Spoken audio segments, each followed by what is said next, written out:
be too deep. I think I'm dying here, man.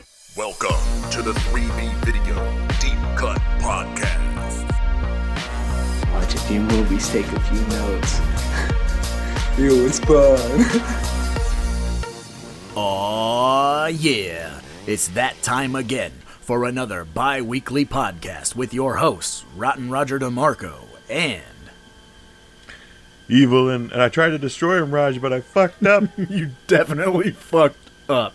You did the opposite of destroy him, Evil. This week, we are here. We are back to Forest Green. It's not Camp Crystal Lake. It's not Packanack. It's not Higgins It's all Haven. the same to him. Yeah, it doesn't matter what you call it, goddammit. It's 1986's Jason Lives. Fan favorite. We're almost halfway through the series now. Almost being Almost. the key. One away from halfway, about. Fuck it, we're halfway. Jesus, there's so many of these movies, but that's okay. It's great. Because we love them, and this movie is no exception. So, before we get this ball rolling, Evil, do you want to let the good folks at home know a brief plot synopsis of Jason Lives, and then we can get this shindig underway? Jason is still dead from part 4. Sorry. That tickled me. That really tickled me. He is still a dead man. And because of Tommy Jarvis's sloppy ass, he resurrects a zombie that is haunting Crystal Lake to this very day. You definitely fucked up, Tommy Jarvis, you stupid son of a bitch, who all of a sudden looks way younger than he did.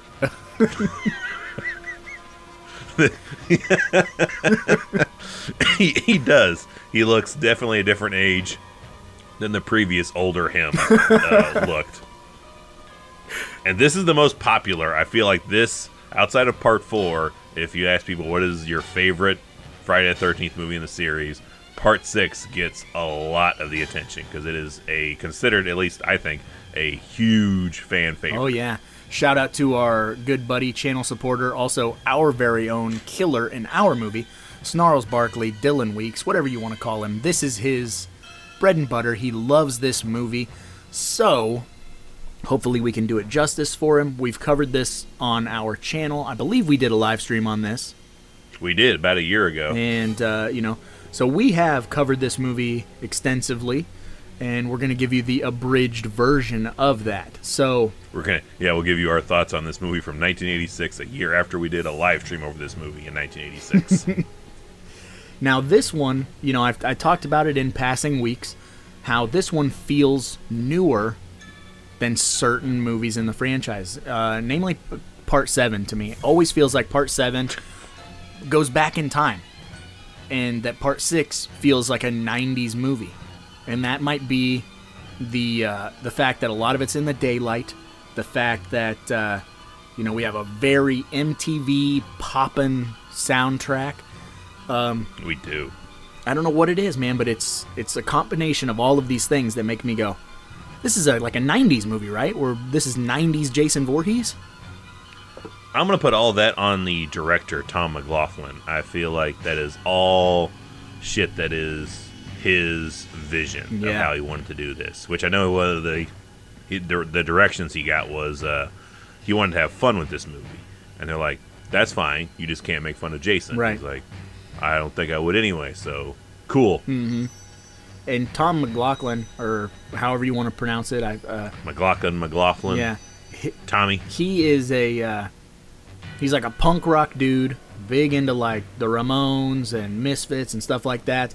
He looks like one also, of them. Is a guitar player himself. He's a big punk guy, but he's also a big like Universal's monster guy, Hammer horror. He likes that old gothic stuff, and he brought a little. He's that type of guy who already has his plot purchased at the Hollywood Cemetery. Yes. But he wanted to kind of pay homage to those older creature features, if you will. So this movie has a very Frankenstein-like opener. Oh, it's almost plagiarism but in a fun way. It's alive. Yeah, it's alive. You literally have Jason is deader than shit. You have Tommy and what's supposed to be Shavar Ross, but his dad's like, nah, you're not going to bring my son in to have him fucking killed in the opening scene here with his heart ripped out through his back. Get somebody else in there. So they bring in TV's Horseshack to fill those shoes. Tommy's, for whatever reason, a decade later, convinced that Jason is still a thing. Yeah. And he's not in hell. And the only way to put him in hell is to dig him up and set his body on fire, which he abandons later in the movie and is like, nah, I was wrong. I was way off. We should just throw him back in the lake. This is also, just poor planning on the part of Tommy. It's not like there was a deadline. You didn't have to burn that body that day. You could have just looked up at the clouds and went, I think it's probably going to rain. Or, just turn the dial on the fucking radio and listen to the forecast. And be like, tomorrow's supposed to be like 76 and sunny. Then we'll scorch that fucker. I would love if we had a 90-minute movie just of those two guys and him trying to convince Horseshack not to freak out. Like, all right, we got to pick him up. We got to load him into the back of the truck. We got to drive him to the lake, back the truck into the lake, pull him out of the flatbed, drag him floating into the water, and then have Horseshack jump on him or something so he sinks. Hear me out. Planes, trains, and automobiles, but then Jason Lives starts. You finally did it to yourself. All I have is a Diners Club card. Yeah, so we get their whole journey. We get those two. All right, fuck Horseshack. I want Del Griffith with Tommy Jarvis reading the Canadian Mounted on the drive to the cemetery. You really think this vehicle is road safe or whatever the fucking line is? Yes, I do. You don't have any signals. No, not on one. You don't know how fast you're going. The speedometer's melted. Radio comes in clear radio as a bell. still works. If you can believe that. Jesus Christ. You see, that's the Jason Lives we all need and deserve. But no, this movie's fantastic. It was we talked about it in passing in the past 5 episodes about how Jason Lives is a fan favorite. And for all the right reasons. It's such a fun movie. It's so cranked up and just wild. Getting Jason in broad daylight, stomping around, fucking people up. He is now a pop culture icon. He's got music videos about him. Yeah, you got the Alice Cooper, The Man Behind the Mask music video and song with the movie made for him, by him. It's transcended. So yeah, he is officially on the next level now. Yeah, so with this movie. 86. So just a little bit ahead of the curve as far as Friday the 13th like Nightmare on Elm Street. Like Elm Street was 87 when they got Doc. Yeah. So this Friday got there first. Yeah, and started this kind of trend of these movies getting soundtracks and music videos that were played on MTV, because MTV was blowing up 86, 87, Which leaves me with the question, why didn't Halloween 4 get the same treatment? Where's the Halloween 4 hair metal song? That's true. Why didn't we get one? Why didn't it get it? We're going to have to look into that when we cover the Halloween franchise as to why there wasn't some kind of badass why didn't fucking Rat Whitesnake. Yeah, Rat do a cover of Mr. Sandman or something. You know what I mean? Why isn't Whitesnake's Here I Go Again Michael's real theme for part 4? Because he's back after 10 years. Oh my God. See, that's good shit. All right, that's a fan edit. Somebody out there, make it happen, because we need it in our lives.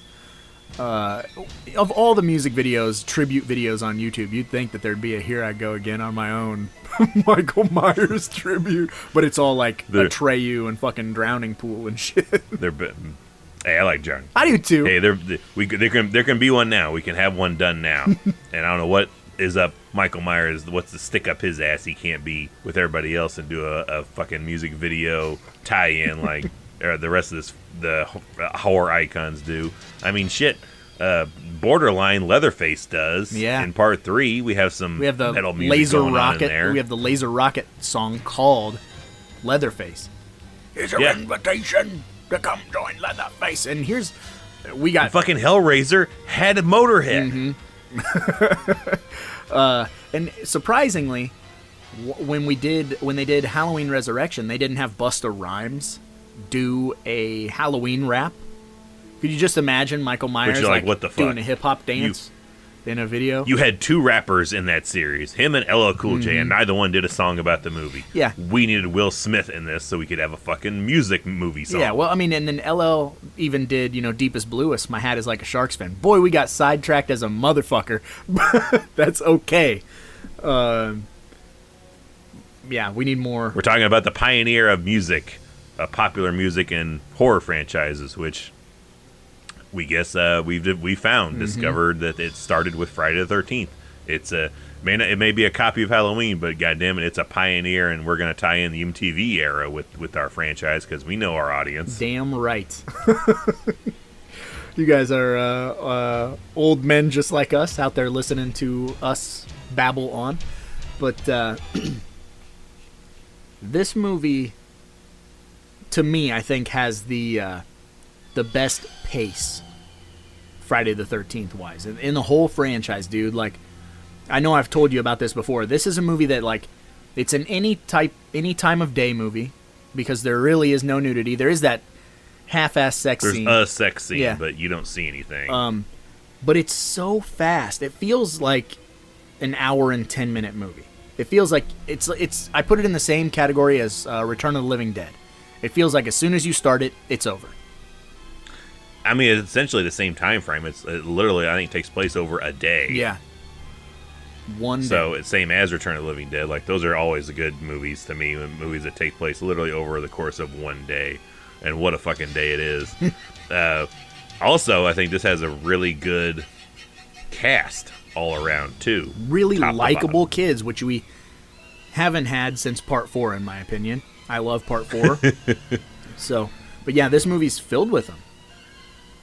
Yeah, even like the character that you traditionally aren't supposed to go with, the sheriff of the town is always like a stick in the mud, like, get the fuck out of here with your Jason bullshit. But this is one of the only times the sheriff is competent. Yeah. And likable. Yeah, and a hard ass. Yeah, a hard ass. And when he goes out in Raj's favorite style, like, to save somebody else. Going out on his shield. And you feel bad when he dies. Yeah. So, okay, we might as well get into it. Brown Panty Award.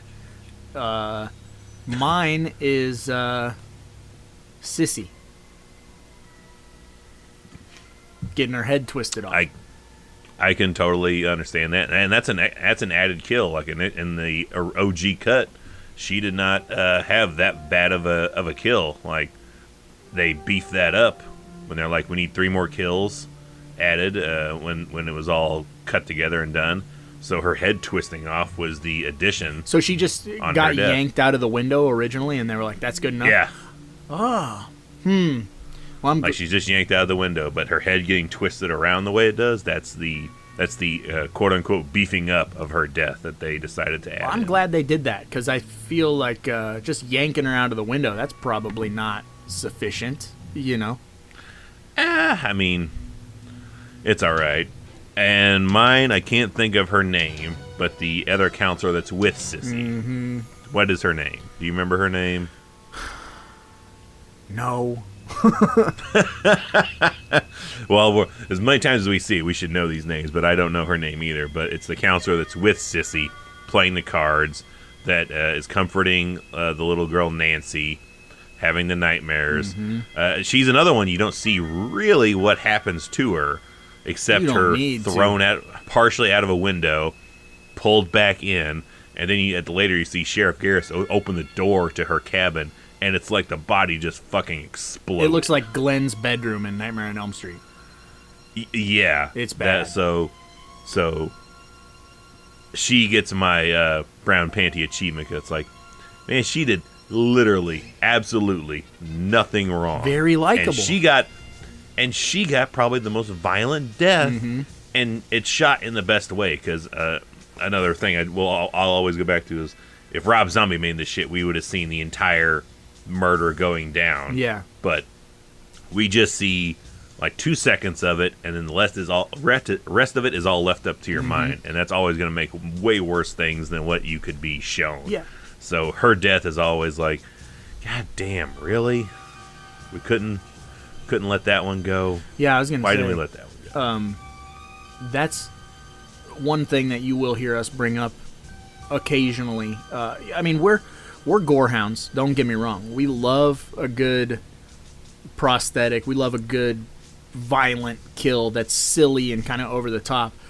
If it's creative. Yeah, exactly. Yeah. But you will hear us say on occasion that less is more, right? And sometimes, like you already said, what you don't see, your mind makes 10 times worse. And she probably has one of the most visceral kills in the franchise, and it's completely off screen with the exception of tossed like through the window and then back in.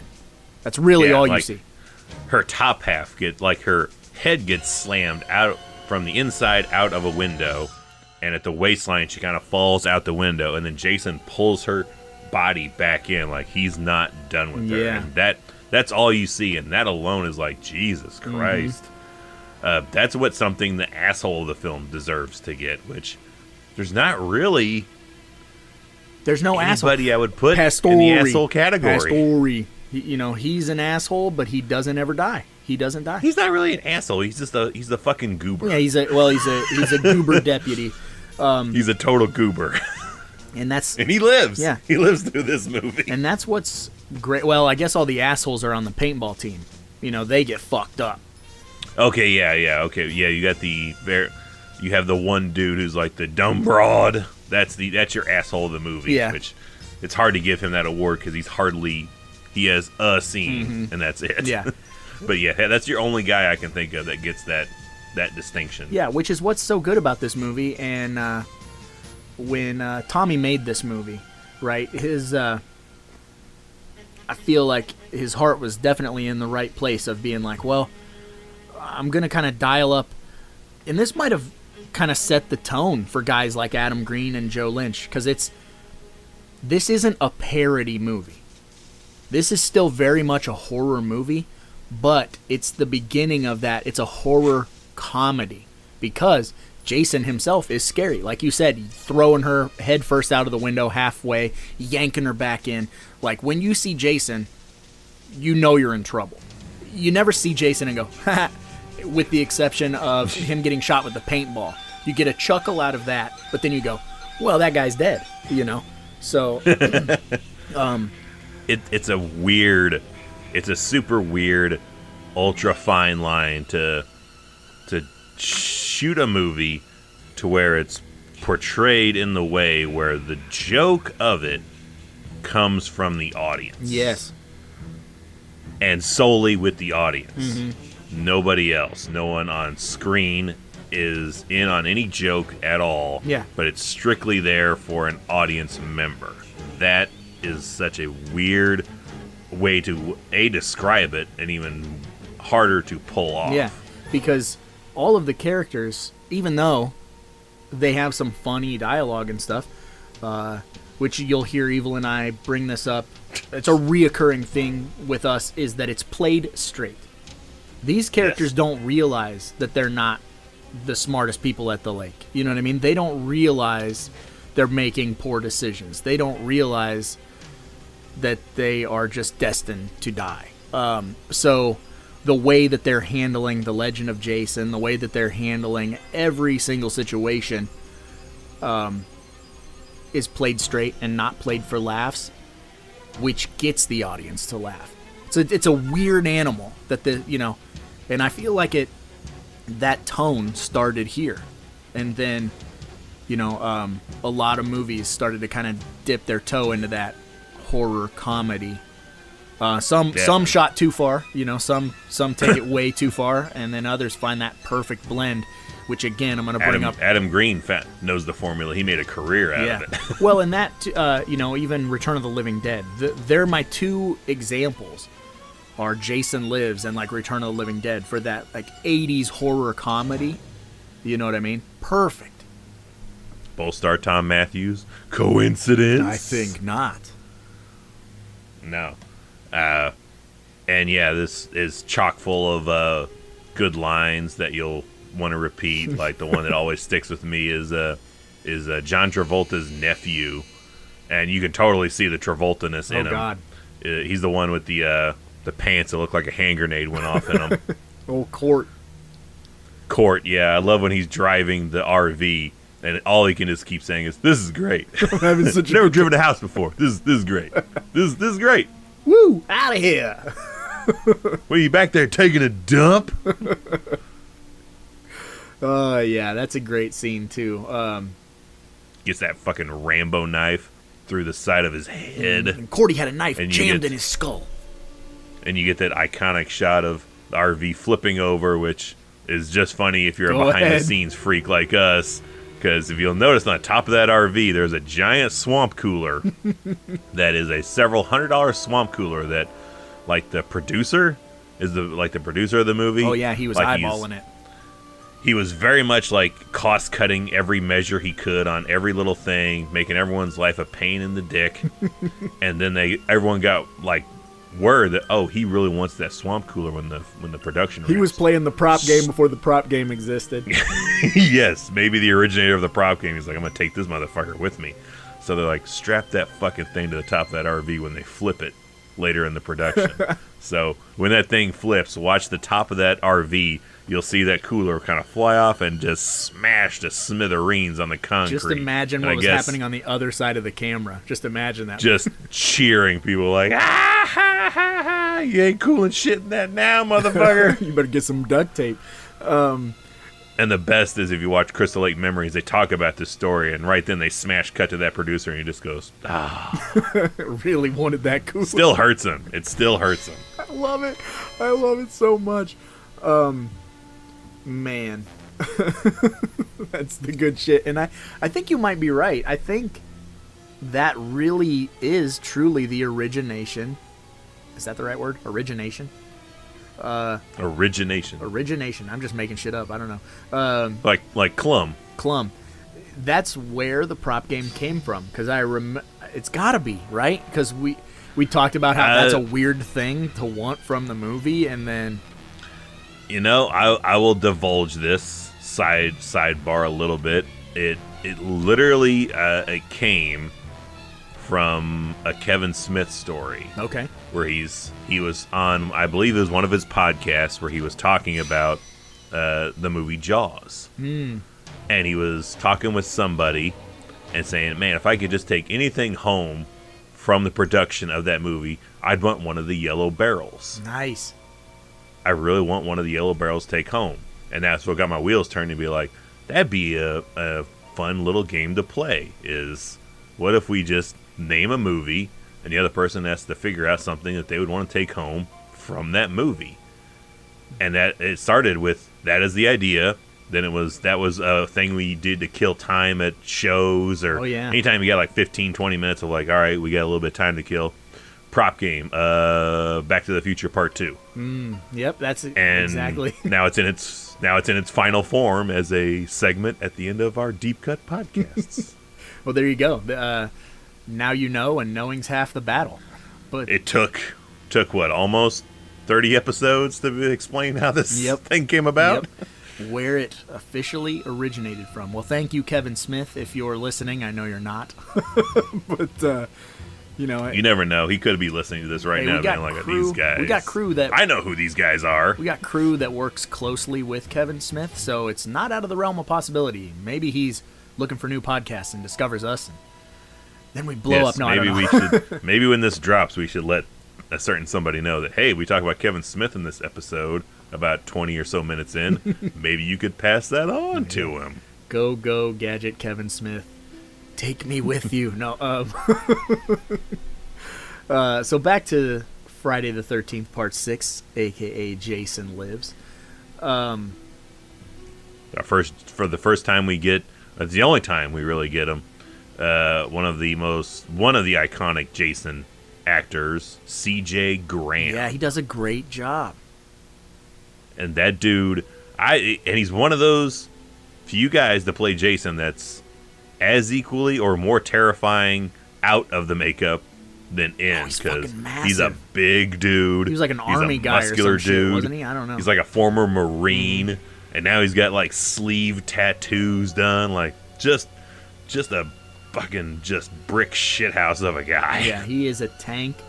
And you will notice that there are scenes in the movie, or scene in particular, where Jason looks a little doughy. He looks a little. He looks like me. He looks like a normal dude, right? And that was because they had hired somebody else, and via phone and glossy 8x10 sent through the mail type of deal, the dude was in good shape. Then shows up to do the movie, and they're like, "Oh shit, he's a little out of shape." He's not that bad. No, he's really not. They fat shame the fuck out of this poor guy. That's why I said normal guy. He's a normal build guy. And that's his one scene is him just stomping through the woods. Yeah, it's the paintball scene.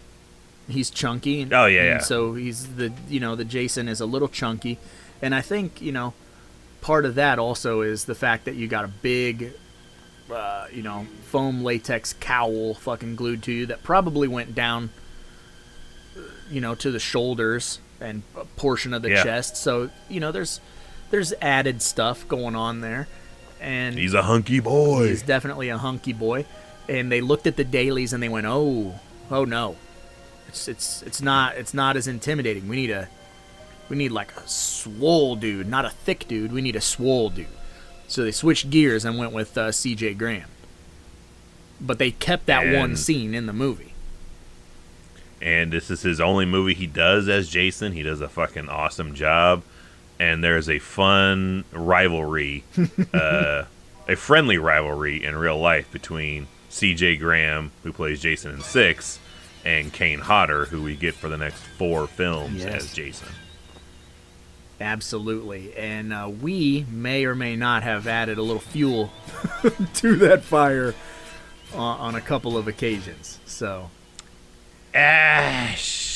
maybe not. But on the spot, CJ versus Kane in a real fight, who wins? Dude, I want to say Kane. Because the loser is going to listen to this and be like, oh, he thinks that, huh? Well, I want to say Kane, but the fact that, without looking at their ages, I feel like Kane is older, and Kane is actually smaller. But that's not to say that a small guy can't beat a big guy. I make my whole fucking life out of being a small guy beating up big guys. But that's how I used to make money. But I think CJ beats him.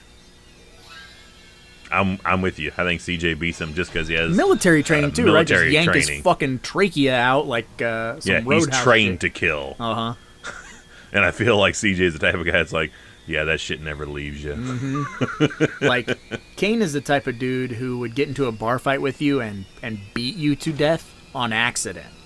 CJ is the kind of guy who knows how to kill you. Kane is, he's the dude who's if he did have a job he would have been a great bar bouncer. It's his job to maintain peace in a bar. He has to, his job is to seek out trouble and stomp it out. And CJ's role is to fight the urge to kill. Right.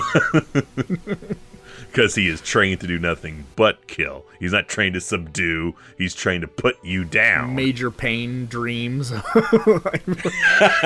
Fucking killing rats in his hotel room and shit. It's not a stretch in my mind to see CJ Graham living that life, like, willingly. Not because he has to, but he's like, it's been 2 whole weeks since I killed me a man. Right, hanging upside down, blindfolded, fucking putting his gun together. That's what I do for fun.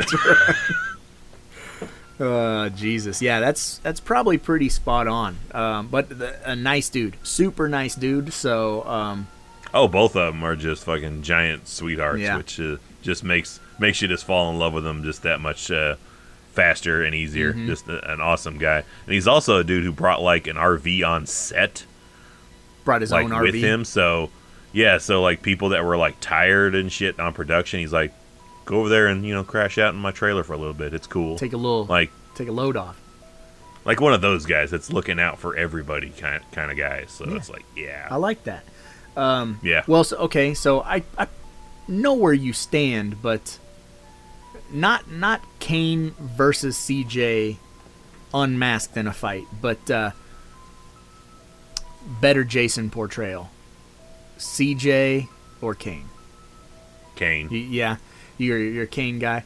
I'm also a big Kane guy, but there's something about CJ kind of laying the groundwork for that zombie Jason. It is very Frankenstein. It's not Ken Kersinger Frankenstein, which we'll get to eventually, because, God, I feel he's a minimalist. He's a very straightforward, like, one mission, one goal minimalist. And I think Kane took that and was able to just morph it into his, like, wild animal aspect that he added to it. Yeah, because, that's the CJ thing is very, like, I don't want to call it robotic, because I've heard people say that CJ is very robotic, and I don't see a robot. I see a monster on a mission. All he wants to do is get back to He Crystal has his Lake. orders. He will go his pace. He will get his shit done at his pace. And nothing will stop him, including a fucking gun blast to the face. Yeah, and he, obviously this is CJ, so we don't have the head turn and then the body move. We just get.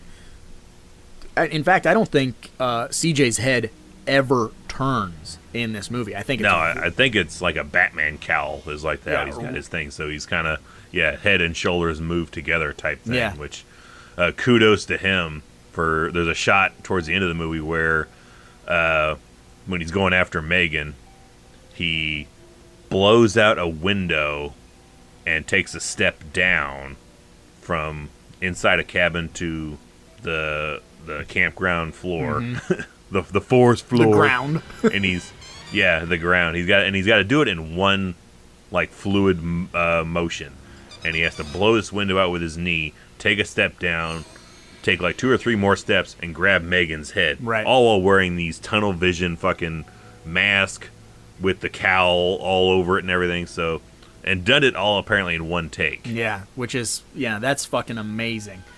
And the end result is top notch. It looks great on film. And I really like the way he plays Jason. I like when he finally gets to the camp and the police are there, and how fast he takes out the 2 cops before he has the final showdown with Sheriff Garris, which is, you already brought it up, but that's fucking hands down one of the best kills in this franchise, at least for me. Maybe that is because I do like that going out on your shield motif. Oh yeah, that's your MO, but it's just it's a wild kill.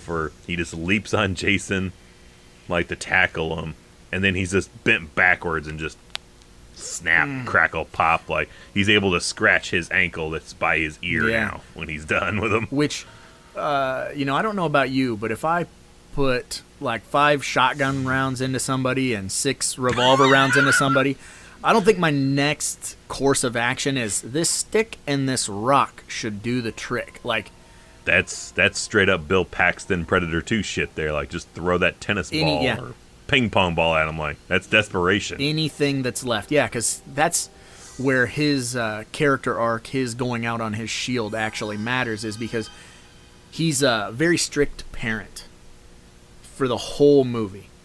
If your mother was still alive. And you get the impression, because he is a hard ass. You're like, he's kind of a dick bag. But then he gets to totally redeem himself by being like, all right, fuck this. Like, you're not taking my daughter. Yeah, because he's straight up like he sees what the deal is, and he's like, fuck this, and he's kind of hiding in the woods. And then once he hears his daughter yelling out and knows that Jason's going for her, that's when he just fucking goes into overdrive, being like, the hell you're doing that? And he beats Jason's ass for a hot minute, so it's nice. Yeah, he fucking leather faces him with that rock. Sorry, little guy. You sick fucker! Which maybe that should be the franchise we cover next. We'll just tackle the Texas Chainsaw franchise. Oh boy. So I know it was your Brown Panty Award, but like, what's your favorite kill in this movie if you had to pick one? Oh, my favorite kill in this. You know, it's I really like. I'm torn between two because I really like the when he punches Horseshack through the chest. Oh, yeah. And he's holding his heart out back. But I totally am with Tom McLaughlin with one of the kills he had to add. And when they're like, you need to add 3 more kills, is there's this, and it's hilarious at the same time. There's this fucking couple that's doing an engagement picnic in the middle of the night. Day for in night, the middle yeah. of the woods. But it's a great, like, a moment where they hear some shit, and dude gets up and he's like, you wait here, I'm gonna go see what that noise is. And he sees Jason, like, getting ready to hack up the caretaker after he's Crazy Ralph jammed 4.0, a bottle in his 5.0. throat. Yeah, he's gonna, for whatever reason, I'm gonna hack this corpse up while he's dead down here. And he stops and turns and sees the dude, and that you can almost feel that your stomach just drop. With like, shit, I'm not supposed to be here. It needs like a low bass drop for the music, like And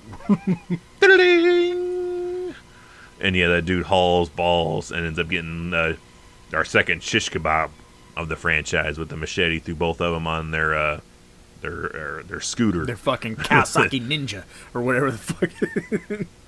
Kawasaki Ninja bike.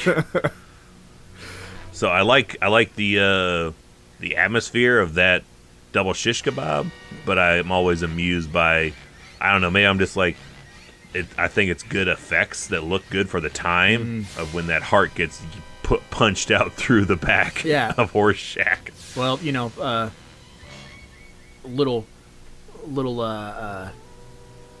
look into when we made Tapehead.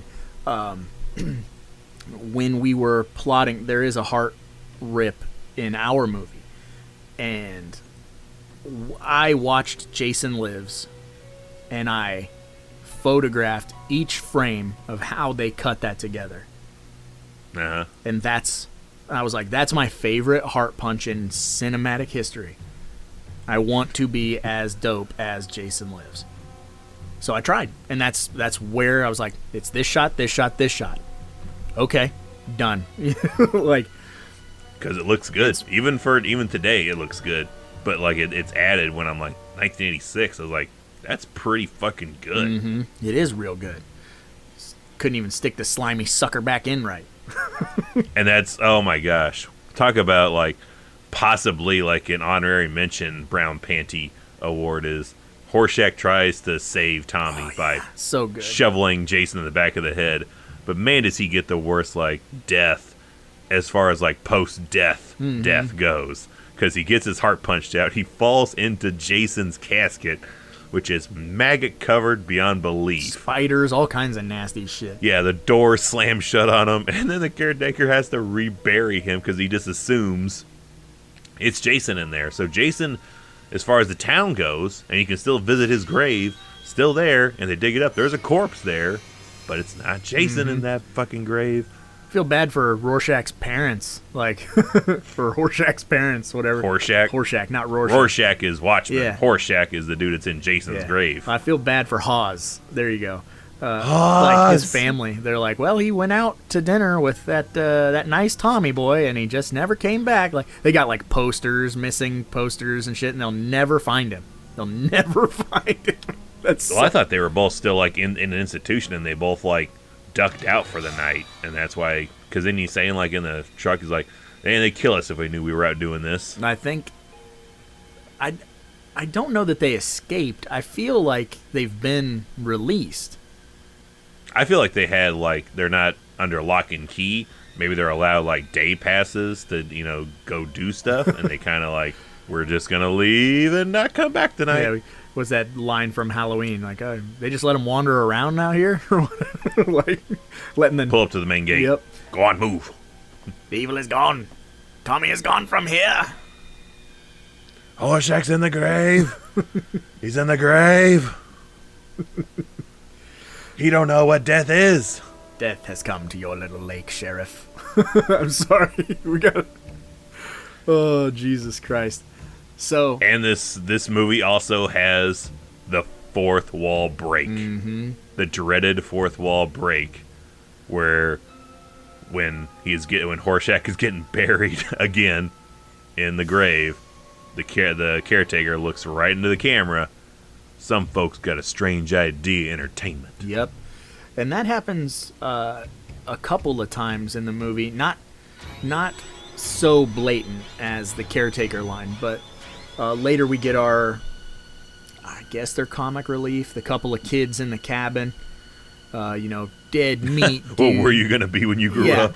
I feel like those are kind of more subtle. Like, they're not quite a fourth wall break, but they are like a wink and a nudge to the audience, It's just like what's her name with Tony Goldwyn when they're in the car and she slams on the brakes and like, any weirdo wearing a mask in the middle of the night's never friendly. Mm-hmm. Like, that's another straight up kind of line like that, and like, that's for us. Yeah, and that's, again, this movie never, like, it dips its toe in that pool. It doesn't fucking jump in. And thank God it doesn't jump in, because the movie wouldn't be the same. And this has just enough fan service, and I think that's important. If you guys watch our actual YouTube channel, a while back we covered that Elm Street remake. I would keep going back to that, because that's a lot of, like, we're in franchise territory, so we're just talking franchises. To me, when playing to the audience or whatever goes a little too far. Like, let's give the audience a little bit of this. They want this, and then it eventually backfires on you if you cross that line too much. And Jason Lives doesn't. They almost do, though, from Jump Street. Like, the closest they get to that line is they do the James Bond opening sequence where he comes across the screen, instead of, turn and shoots the gun, we get a machete slash across the screen. Total James Bond knockoff. Yeah. So they get close. Yeah, right They off step the up bat. to the edge of that, but thankfully that's as close as they get. They back way off after that, and it's not like that again. But also, that opener, you know me, I'm a stickler, and I love exterior shots, Yes. set decor and stuff.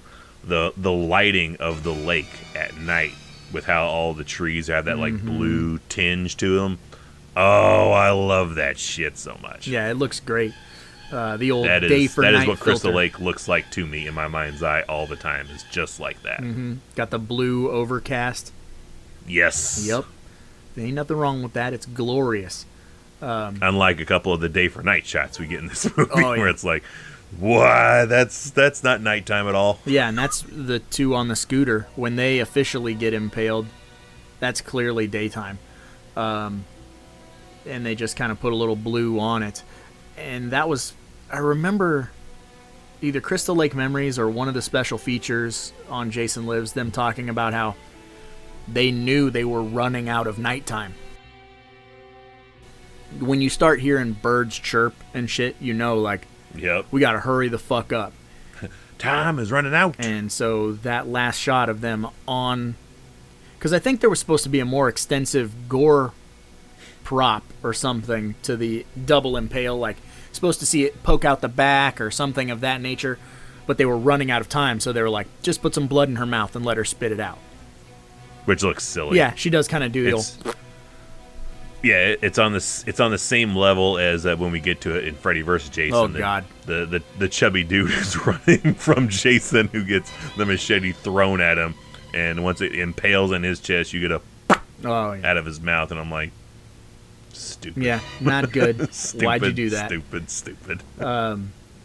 So yeah, that like, again, that's all about what your time permits, what you're able to get done, and when you're on a big production, air quotes, because I don't know how many people were on the cast and crew officially of Jason Lives, but you know, time is your enemy.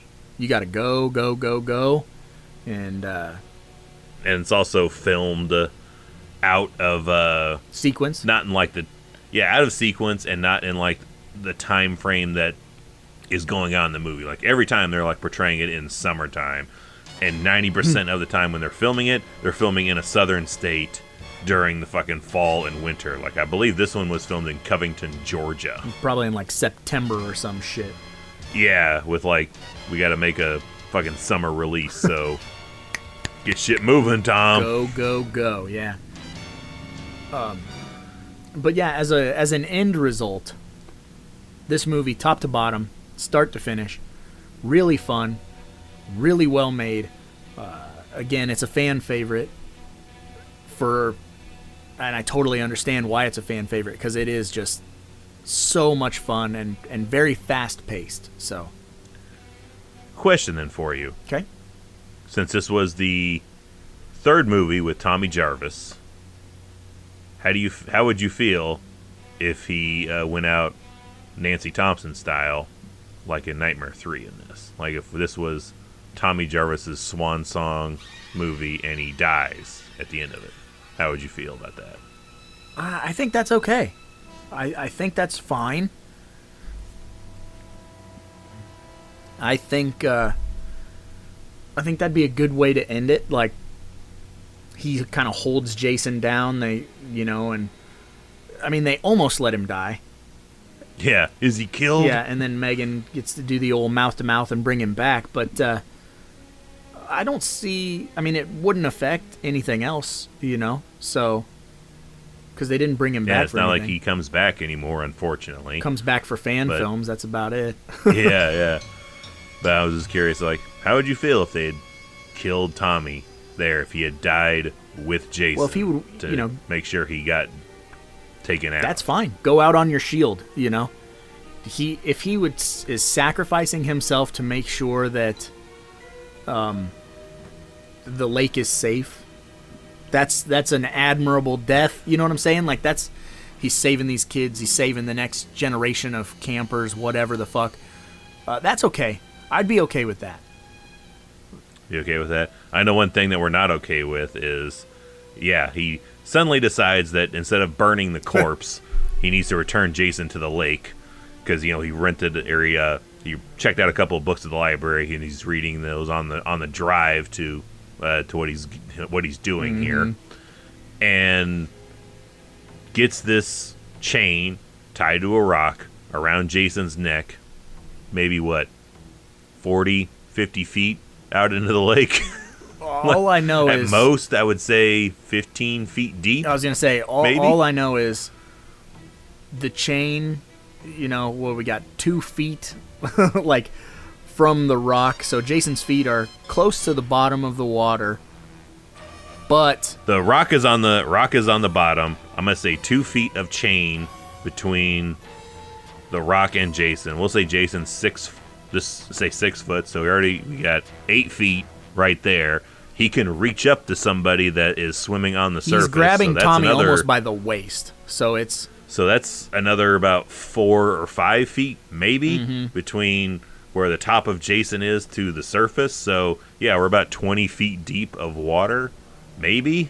I don't even think More like that. maybe 16. Yeah, I was going to say, like, 15, 16 feet, maybe. So, like, if you did a cannonball into that water, you could just fucking bump right into that nasty fucker. Your ass will bounce off Jason's mask. Ugh. So, kind of poor planning on Tommy's part, again, with the fact that It's borderline. It reminds me of Men in Tights when Little John is drowning in the fucking creek. I can't swim.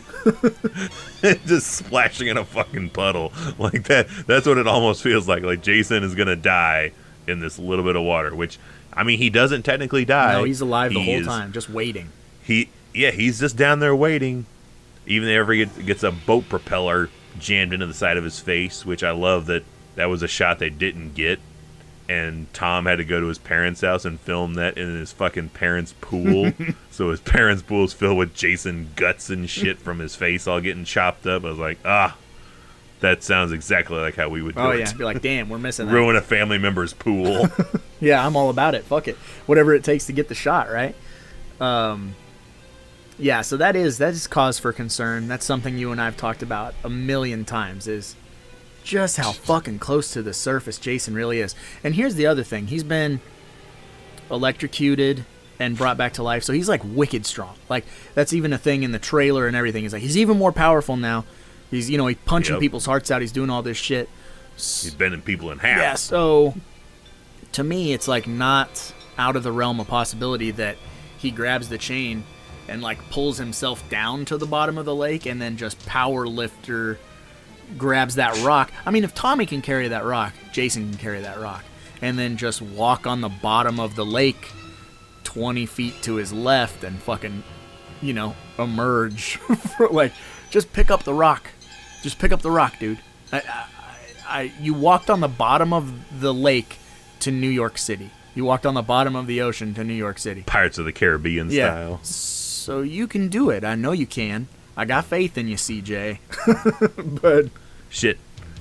And with fuck it, even if he didn't do nothing, global warming going on, like that lake probably would have dried the fuck up, and you get like 5 feet of lake drying up there, and he's already halfway sticking out of the water. So like, just imagine him stuck at the torso, just like a fucking dog on a leash out in a yard, like. You just don't go into his proximity. Yeah, like there's a circle of buoys around him. Like, don't get in his proximity. He'll grab you and get you. There'd be fucking kids out there throwing rocks at him and shit. You big dummy. Spit wads, throwing things, paintballing him. That becomes the attraction of Crystal Lake, is come fuck with the Mongoloid. You win a plushie if you can hit him on the hockey mask with your paintball gun from the shore. Oh my god, see? But yeah, it's ridiculous how close to the shore he is. Like,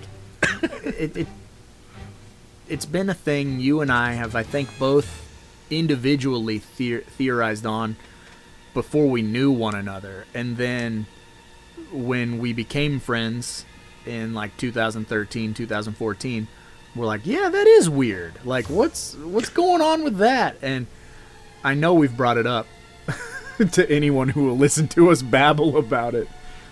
Yeah, it is definitely something that we discussed in the Part 6 live stream, which we did about a calendar year ago. So go back and, if you want more of the Friday the 13th Part 6, go on back and listen to our live stream. We covered it in 2020, I believe around July. I think we did a whole month of Jason movies, because we were part of that trend of like the next so many months spell out Jason, starting with July, August, September, October, November. It's Jason. Yes. And he's down there waiting.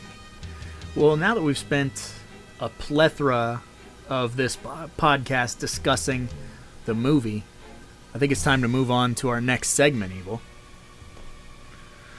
Next segment, which means we are going to stop praising this movie. It's got enough praise. It's got enough love. It's time to give some pain, some torture, some discomfort. Folding it backwards. Yeah, we're going to fold this fucker in half like Sheriff Garris. It's time for the Amazon 1-star reviews.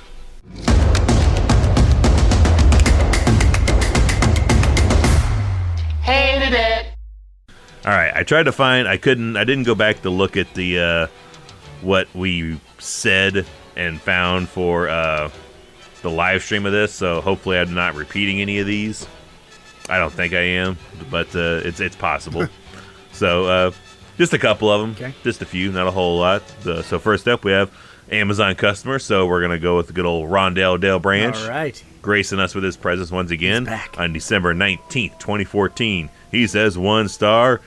Incredibly stupid. Whoa. I think the D key got stuck. Or it's that dude from Part 5. make Amazon reviews with you.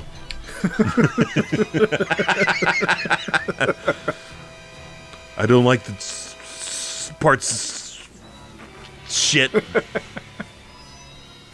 Oh, Stuttering Stanley for life.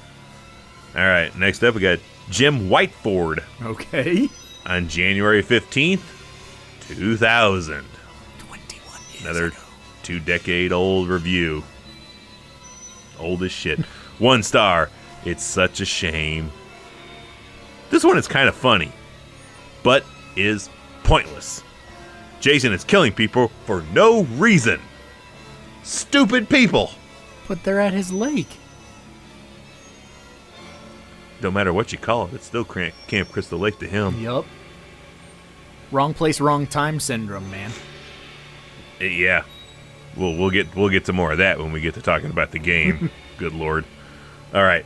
Next up, we got Colin McCormick All right. on August 9th, 2000. All in caps. 1 star. Horrible, just horrible.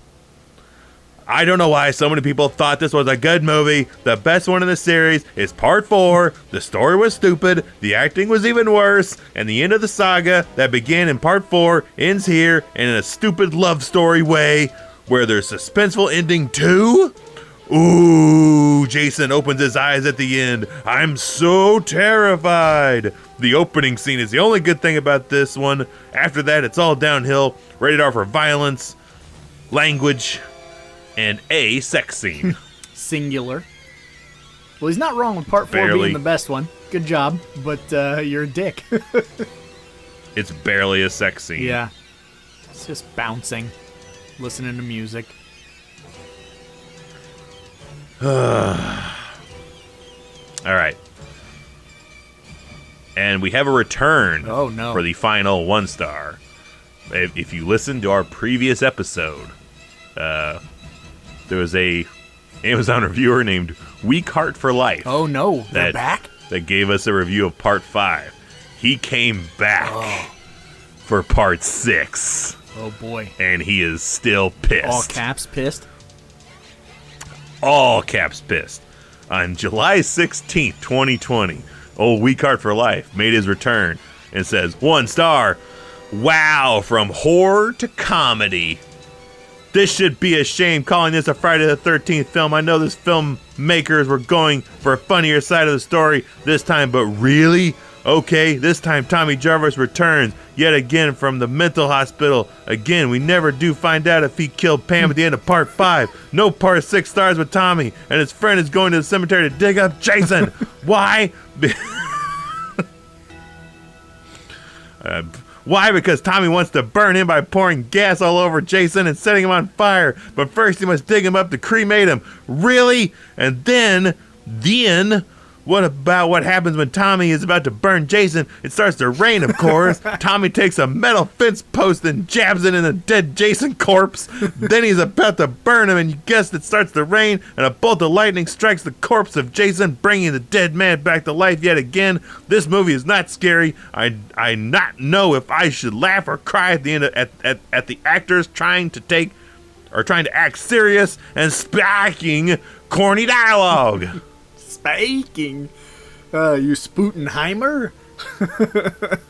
That's excellent. Again, everything is in caps, why the inflection is the way it is, and I believe he is just rage, like, typing his 1 stars. But hopefully I can keep finding more Weak Heart for Life 1 stars, and hopefully he just continues with the franchise. Can you follow an Amazon 1-star reviewer? I might. I'm going to, believe me, when we get to the next several episodes, I'm going to be seeking out Weak Heart I for would Life. like to know what he likes. What is he giving 5? He likes part 4. He says it in both of those reviews. Well, maybe- He's like, part 4. That was a good one. That was a good one. Yeah. That was a good one. guys- The rest of them, they're not good. They're not good at all. So is that's the end of the Amazon 1-star reviews?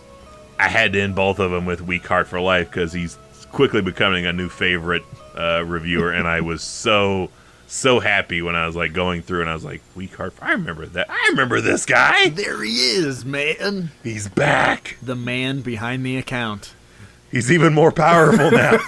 He's using somehow bigger caps lock. I don't know. we tried to delete him, but we fucked up. That's right. We accidentally gave him admin privileges. Oh no. Damn it. But now that we're done with our Amazon 1-star reviews, I guess that means it's time, Evil. It must be time to play the game. Time to play the game. Time to play the game. That's what we call screwing the pooch. Hit the noise on the cherries and iron this punk. Yeah. Motherfucker. Hellraiser. Biggie daggy de boo. Hellraiser. Hellraiser. Biggie baggy de boo. He's literally not saying words right there. I don't know what the He hardly ever says words. I have nothing against Lemmy, love Motorhead, but I don't know if that man ever knew the lyrics to his songs when he had to sing them twice. Who'd win in a fight, Lemmy or God? Lemmy is not God, because, well, maybe neither one of them maybe makes sense. Trick question, man. Lemmy is God. I got these 10 commandments and you're gonna follow them. Yeah. I don't have a good Lemmy voice, but it is time. Just have someone step on your throat. Well, I and could then try to probably speak. do a little something like this, but I'd have to clear my throat. I don't know. No, there's no break. Every word is one word. I gotcha. Yeah, I'll work on that one. I'll stand in front of the mirror and practice my Lemmy, but you got a really good one. It is time for the prop game, and you know what that means. You got to pick a prop from the movie, but it can't be a super duper well-known prop. Pick something that's a deep cut. That's just how it is. So I think you went first last week. I believe I did. Or 2 weeks ago, whatever the fuck it was. Same difference. Yeah, it doesn't matter. The last episode, I believe you went first. So if it's not a live stream, it's a podcast. So we're recording something all the time. So every week we're doing something last week. yes. It's either like who went first on the prop game, who went first on the tie-in. And you and I have covered this movie in many different avenues. We've discussed it. I don't know that we've done a full commentary for it. Maybe we have. Not yet. We haven't done a full commentary for it, but we did do a 2-hour live stream. And we do bring this movie up a lot. And you have made memes for me, that pertain to this movie. So this prop should come as no shock to you. And I'm going to beat you to it if this is what you want. But I want Rick's laser for his fucking new gun. Oh, his Monster Energy can? Yes, the giant Monster Energy can that's strapped to the top of his gun. It's got to weigh more than the gun itself. It's a fucking giant beast. It looks like he just fucking glued Alexa to the top of his gun. Like It takes like 4 D batteries. like what's the big square fucking battery? Is that a D? Oh, no. You're talking like the one that like fits in the whole palm of your hand. No. Like, that's almost like a car battery. Yeah. That's a weed whacker battery. Yeah, those go in like the road blinker lights. Those big fucking square batteries. Yeah. That's what's inside of that. Or like he has to wear a backpack with a couple of those run wires to the fucking laser pointer.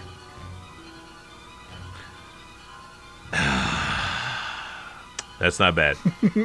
I didn't pick that, but that's not bad. You want the at all. swamp cooler, don't you, you son of a bitch?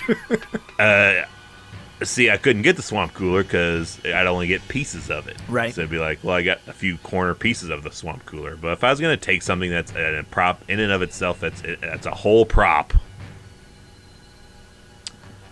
I was kind of torn between two that are kind of silly. But I think I'll go with Quartz Pants. Oh, nice. But I was really leaning towards the little wormy guy that's part of the business retreat that's doing the paintballing. His fucking one of his severed limbs that they find. Because you never see that. You see that dude shoot Jason and take off running. We never see what happens to him until Pastore literally is like with his flashlight, and you just see fucking parts laying in the woods. With the fucking knee-high socks all on the outside of the fucking camo. Yeah, so if I didn't get Quartz Pants, I would Give me the fucking leg of that dude with his big woolly socks and camo pants on. Oh man, I thought you were gonna go with his glasses or maybe a dead headband. But yeah, that's good. Those are good. I wanted to something more out of the box than normal. I was also leaning towards Jason's Rambo knife a little bit that he rams in the skull, but You know what a weird... And I'm also like fucking Tommy's denim jacket with wool collar. One day we'll... There's a lot of good stuff in this one. Yeah, you know what would be a really kind of a rad deep cut would be Megan's sketchbook. Yeah. Because she writes him that note and stuff, so that'd be kind of dope to have. But yeah, that... Megan's car. Yeah. I want the hard... Karloff's Grocers sign. I want the Hard Rock Summer Alice Cooper cassette that she's listening to when she's evading the police capture. How about Megan's pants so we can like look in close and see how Tommy was looking at her crotch when he's had his head in her lap. You think she has the part 2? You got her head in the guy's lap, all right. Yahoo. She's got the part 2 crotch perfume on. Yeah. Oh, man. And brown panties to match. Yes. Well, now that we've done the Amazon 1-star reviews and we've done the prop game, I suppose that's all she wrote, folks. So I suppose we should probably get going. And I don't even know what I say here. Watch some movies. Well, we've ended 6. We're getting ready to enter the Kane Hodder era of Friday the 13th, starting with our next episode. And that'll follow us for the next 4 films of Kane Hodder coming in and taking fucking ownership of this character. Oh my God, yes. So we're going to be diving into that, and I'll slightly spoiler you ahead. The next 2 are the other 2 in my holy trinity of my favorite Friday the 13th movies. So 7 and 8. 5, 7, and 8 are my 3 tops. So we're going to get into very, very fun territory for me over the next 4 weeks. Oh, yeah. I'm ready, man. So I suppose you guys brush up, watch part 7, and we'll see you guys in 2 weeks. Get the whole enchilada.